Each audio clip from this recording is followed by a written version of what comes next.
Hello, everyone. I am going live today with Andrea Powell, who is the organizer of a group called We Are Karana Rising, to advocate for the unjust. Tiffany Simpson is a child human trafficking survivor who has been in jail since 2006, in prison since 2012 for crimes that her trafficker forced her to commit. So I am going to try and get Andrea to join me here, and I think I have to tell her that I'm live. And we're going to have a talk about the unfairness of human trafficking survivors being imprisoned for crimes that they were forced to commit while they themselves are victims of a violent crime. Hang on one second. I don't know where Andrea is. I don't know how to do this. I'm very bad at this. Hang on one second. Okay. I'm back. Why is this not showing up now?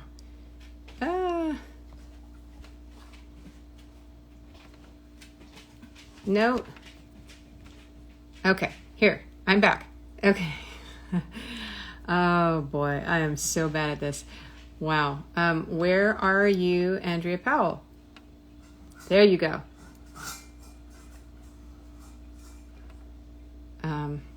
No, that's not it. How do I do this? Oh, this is so terrible.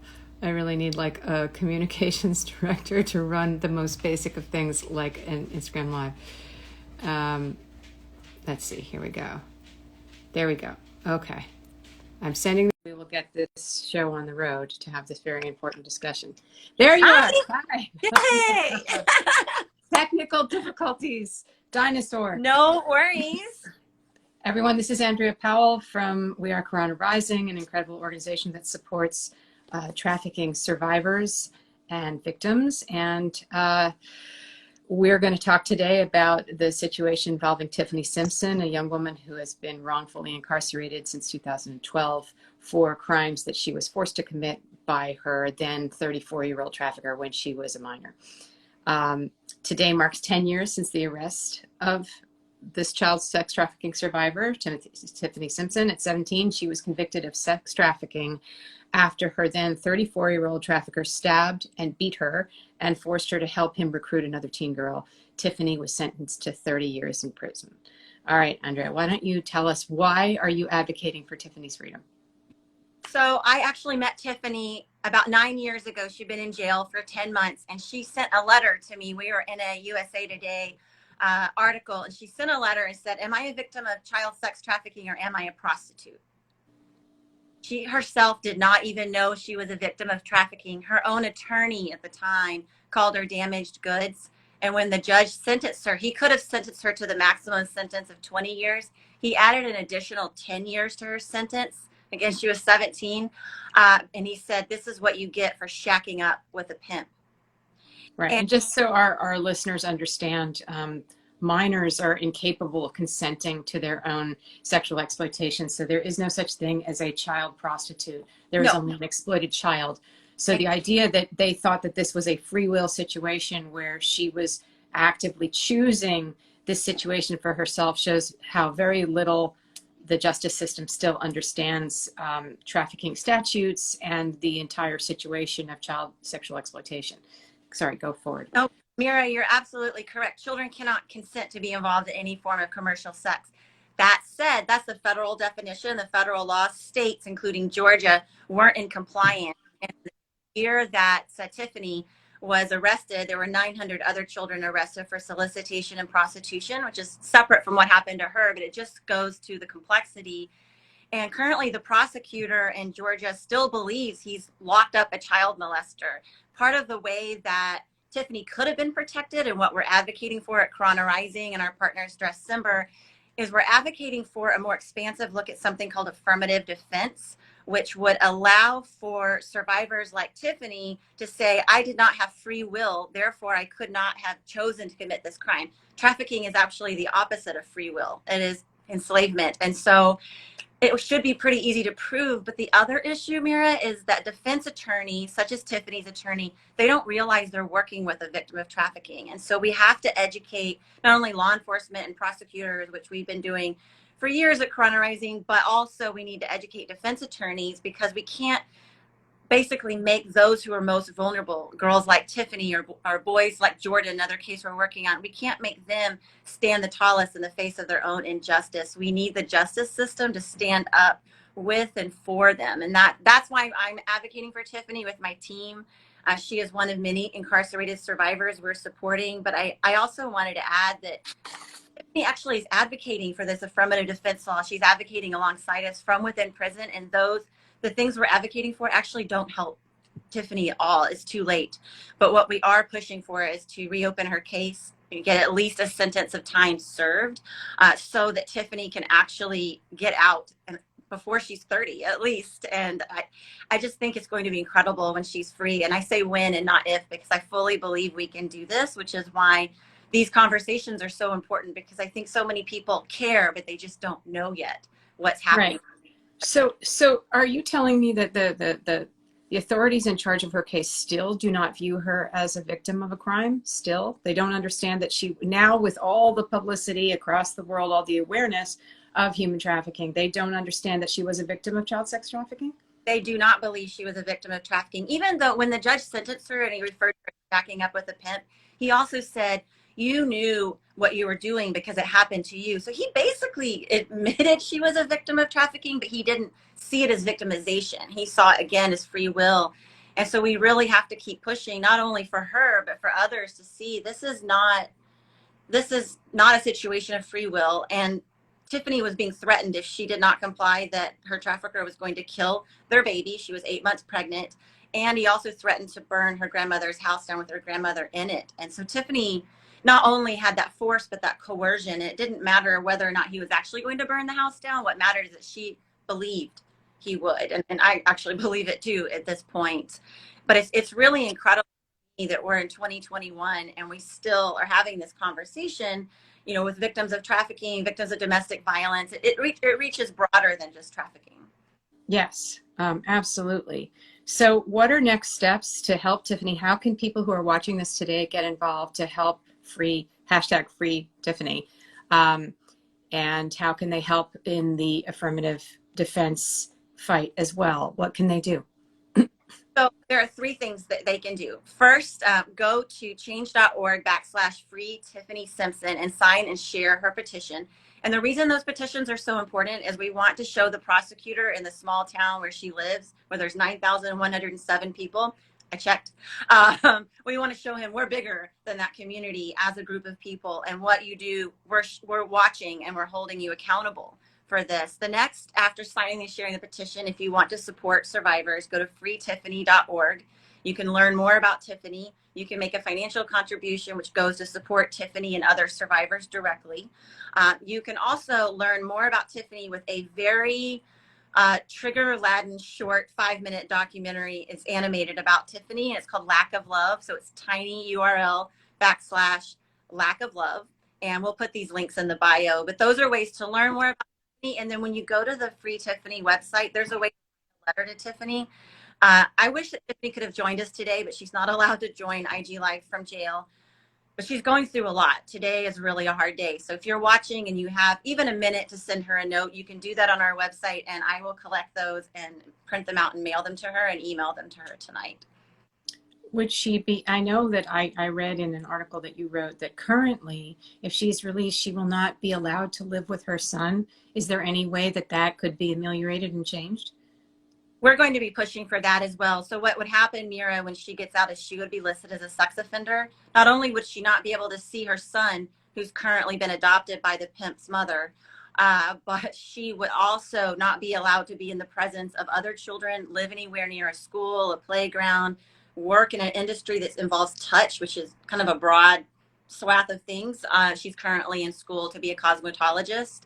And interested in going back to college for criminal justice. She would not be eligible for scholarships. She basically restrictions on her if they're not removed. When she gets out, she might not physically be in jail, but she is legally still in jail in many ways. And so we have address that as well. And that happens to so many. Yeah, and that goes to the, the importance of expungement, of human trafficking survivors having their prior criminal records expunged by the court system after the understanding that they were crime victims and that everything that they were convicted of was actually a result of their enslavement, a result of their bondage, of their exploitation. So are you saying that there is no way that in her particular case, even though you say it's too late for her, if the case could be reopened and if, perhaps a new attorney were brought on in her defense and it could be proven that she was a human trafficking victim under, current statutes, perhaps the laws weren't as strong in Georgia at that time. Maybe they've changed. They have changed. So there is a vacature law in Georgia and other states, the District of Columbia. Many places have vacature laws. The challenge with a lot of those laws is they don't include what's called a violent crime or a crime against a child. Mm-hmm. I think that we could address that. I'm very hopeful. And I will add that Tiffany now has a phenomenal pro bono attorney, Susan Coppage, who was the State Department's ambassador to combat trafficking. I know her. Yes. Uh-huh. Yeah. I called her just trying to see if she knew an attorney to take the case. She said she would take it. I literally had to get off the phone because I was jumping on the couch. I was so excited. I met with her in Georgia. That's incredible. Whatever I can do personally to help advocate, if it's like a call with, whoever's on the case there, or, a video testimony on her behalf when, she's up for parole review or her case is reopened, I'm very happy to be involved with that. That would mean the world to us. Tiffany it's not just that she's a victim of trafficking or a survivor of trafficking. I have to say, Tiffany, someone really, I watched her grow and become so strong as a leader. And she is actually leading groups in prison using Karana materials that we've developed with other women in there about trafficking, so that if they have been victimized, that they know that and that they can get help. Yeah. So we have a comment now from my friend Katy, okay, who is actually also a human trafficking survivor, a child sex trafficking survivor. And Katy, if you want to ask to join, maybe we could throw her in because she's from Georgia and she's talking about the vacatur law last year that was added. So let's see. I'm going to see. Okay. Katy, you want to jump on? I sent you an invitation. See if you can join us.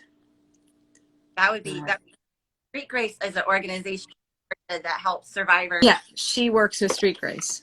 Hi, Katy. Hey. Katy.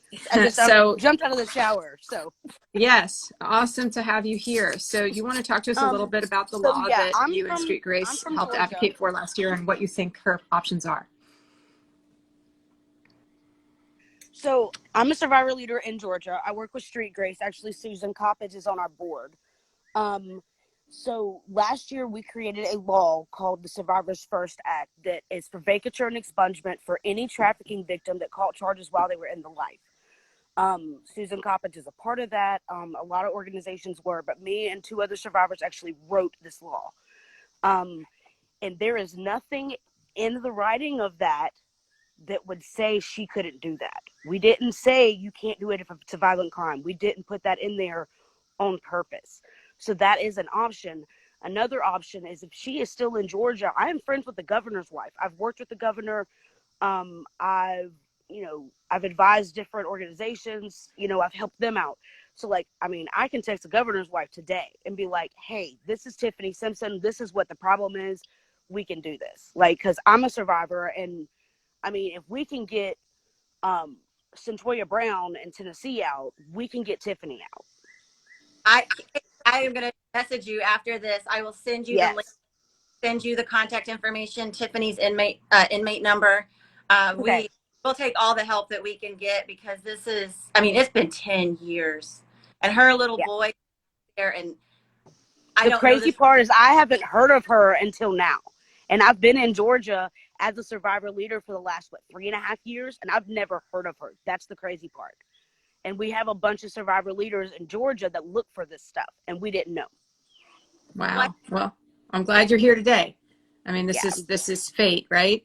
Yeah. So once again, Andrea, do you want to tell everybody the websites to go to, the petition to sign, and So just go to freetiffany.org.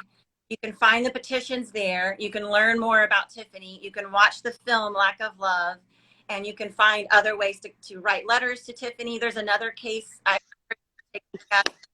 Jordan Hampton. Jordan is 15, has been certified as an adult and could spend life in jail. Jessica's facing the possible death penalty. They're in Texas and were forced into a robbery by their trafficker, and unfortunately, sex buyer was murdered. I don't know. Nobody really knows what happened, but these victims of trafficking, just like Tiffany, the trafficking itself is not actually being investigated. Tiffany's trafficker was never held accountable for what he did to Tiffany. And to me, that's just another injustice. It's just a slap in the face to survivors that not only is she being charged, but she's not even being protected for the crimes committed against her. And again, the judge said in the documents, which I can share with you, Katy, that basically he said she was a victim, but then he turned around and used that against her. And there's a lot that happened in Brady County in Cairo, Georgia, that I will go into with you, Katy, so that we can make sure that the governor's wife is fully aware of what happened. And there's a lot of barriers ahead of us, but with her support and your support, not only would it help Tiffany get out, but I think Tiffany could really use you and others now to communicate with, because she just needs to feel that connection, you know? Yeah. And right Wow. now is a good time in Georgia anyway, because we have so many legislators that are willing to fight trafficking, whether they're Democrat or Republican, they don't give a crap. Like, they're fighting trafficking, and especially child trafficking in Georgia. And then we have a governor and a governor's wife, the attorney general, who are totally on board to do anything to end trafficking. And so I have a feeling like I could get them involved and we could really do some damage and get her out. Well, that's you're watching activism and you're watching social justice in real time. I mean, this is Mira. Thank you.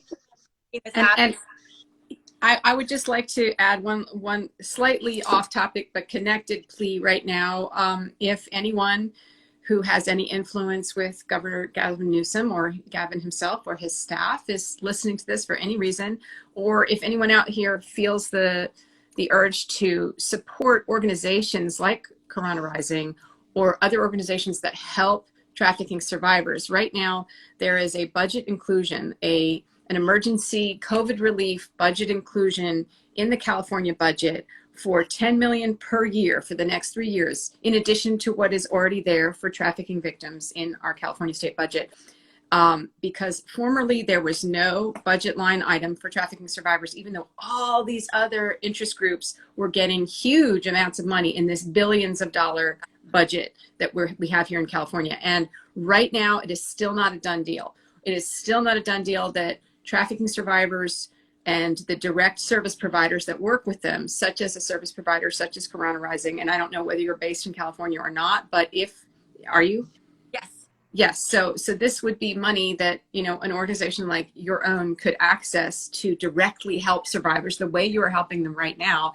And trafficking victims and survivors are among the most impacted by COVID. The job loss, the forced lockdowns, the being in close quarters with their abuser, housing insecurity, food insecurity led to a huge jump in crises during this past year. And so we can't leave the most vulnerable members of our state out in the cold. And this is a fantastic thing, this proposed $10 million per year, but it's not done yet. So we're just saying, please, Governor Gavin Newsom, please do not veto these line items on the budget. Make sure that they are included and deliver so much more help to all the trafficking victims and survivors in California, help fight human trafficking in California. In LA alone last year, the organization Coalition to Abolish Slavery and Trafficking had 1,600 clients. And that's just one organization out of, 20 or 30 anti-trafficking organizations in California. So in 1 year, just one organization in one county helped 1,600 survivors. And that money is crucial to help give people safety and the ability to retake their lives and blossom and grow. So that's my little plea. It's a little bit disconnected, but not really, because we're seeing what you can do here, Andrea, and what you can do with Street Grace Katy. So I'm really grateful for both of you. Well, thank you for making this happen again, for your for being a part of the Karana Rising community. And what you just requested is actually important, not only for survivors now, but when Tiffany gets out, she's hoping to move to California. Tiffany's actually never got to swim in the ocean, which is my lack of love, because her dream, talking about the whole years I've known her, is she wants to wake up one day, have her son with her, go down to the water and go swimming in the ocean with her son. That's That's an amazing dream. Let's try and make that happen, everybody. Everybody here, please spread the word. You know, share this video, because it's going to, you know, I know there's only a few of you watching right now, but I'm going to post it to my regular IGTV, and, you know, share it on all forms of social, and let's try and get a groundswell of action to #free Tiffany Simpson. So, all right. Thank you, everybody. I appreciate it so much. Now I have to figure out how to make this get saved. I don't want it to go away. How do I do that? Like, I started this with not knowing what to do, and I think it's when you end it, and then you have to hit post or whatever. So do I hit the X to end it? How do I end it? Yes. And then you'll say, it'll ask you if you want to save it or not. Okay. But you can save it. Can you save it, Andrea? Can you save it? I don't think I can save it as Oh my God. Okay. Okay. I'm going to try and save it now. I hope this is going to happen. It says end now. Like, are you sure you want to end it? And then it says end now, but it doesn't say anything about saving. Let's see. I'm going to send. It's after that. It's after that. It'll ask how you want to save it. Okay. My friend. Okay. All right. Yeah, here we go. My friend Amy does this. She said, hit the X, and then it'll ask you how you want to save it. Okay. I said, Amy just said, hit the X. It'll ask you how I want to save it. Okay. Thank you, everybody. God bless you all. Talk to you soon. Bye. Bye.